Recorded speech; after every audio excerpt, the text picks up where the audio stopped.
चंद्रयान-3 के रोवर प्रज्ञान ने पकड़ा कौन सा रास्ता? क्या चांद पर भी भारत-चीन के बीच हो रही रेस?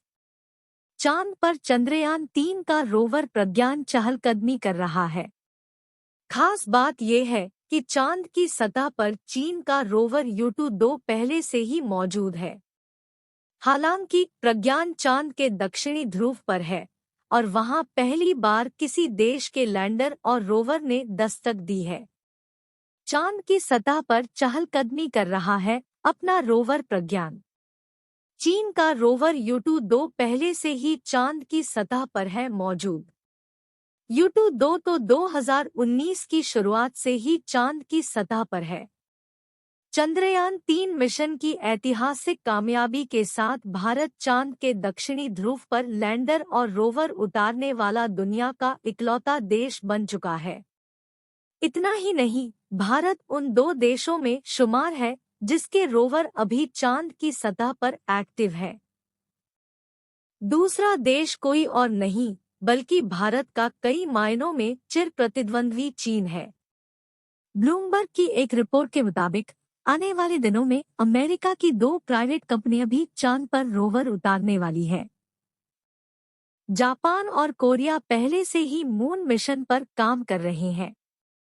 भारत का रोवर प्रज्ञान अभी चांद के दक्षिणी ध्रुव पर चहलकदमी कर रहा है। प्रज्ञान का अर्थ है बुद्धि, विवेक। 6 पहियों वाला प्रज्ञान अपने नेविगेशन कैमरों से चांद की सतह का सर्वे कर रहा है। उसकी तस्वीरों को पृथ्वी पर भेज रहा है, जिसके बाद इसरो उसे दिशानिर्देश भेज रहा है।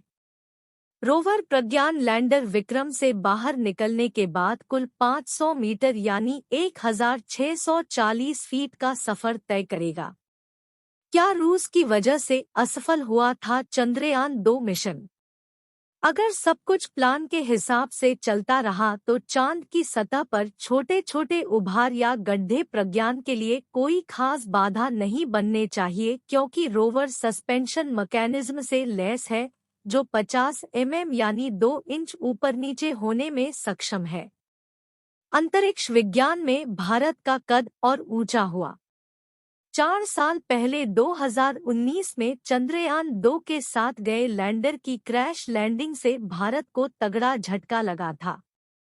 लेकिन चंद्रयान-3 की ऐतिहासिक कामयाबी से अंतरिक्ष विज्ञान जगत में भारत का कद और ऊंचा हुआ है।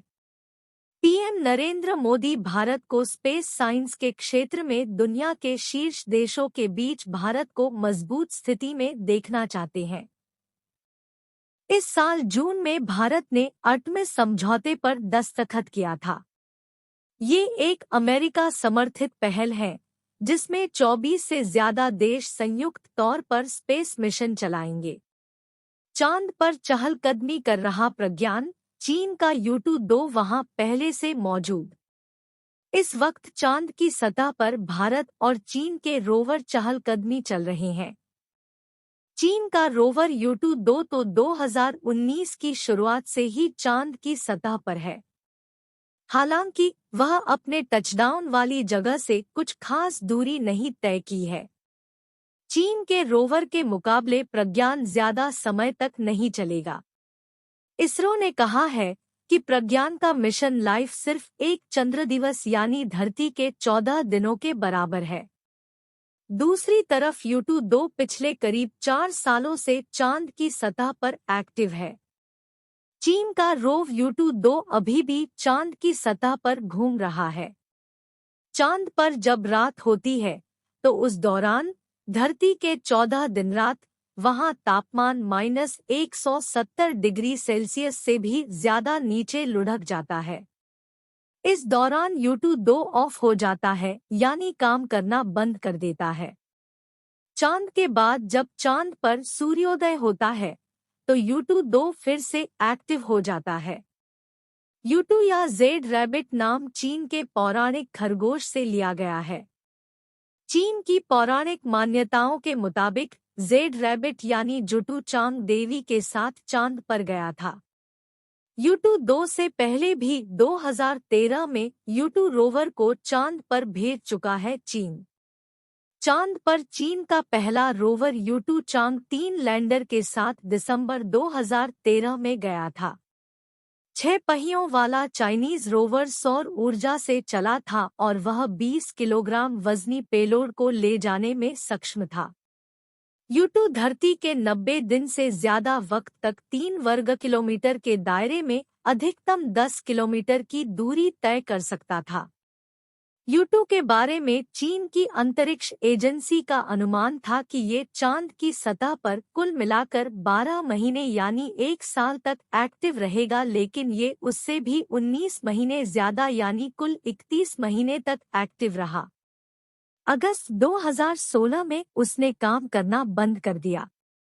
चीन अब अपने नई पीढ़ी के रोवर को 2026 के आसपास चांद 7 मिशन के साथ लॉन्च करने वाला है।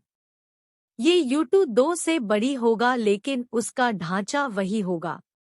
चांद 7 के डेप्यूटी जनरल डिजाइनर तांग युहुआ ने इस साल जनवरी में CCTV के साथ बातचीत में ये जानकारी दी थी।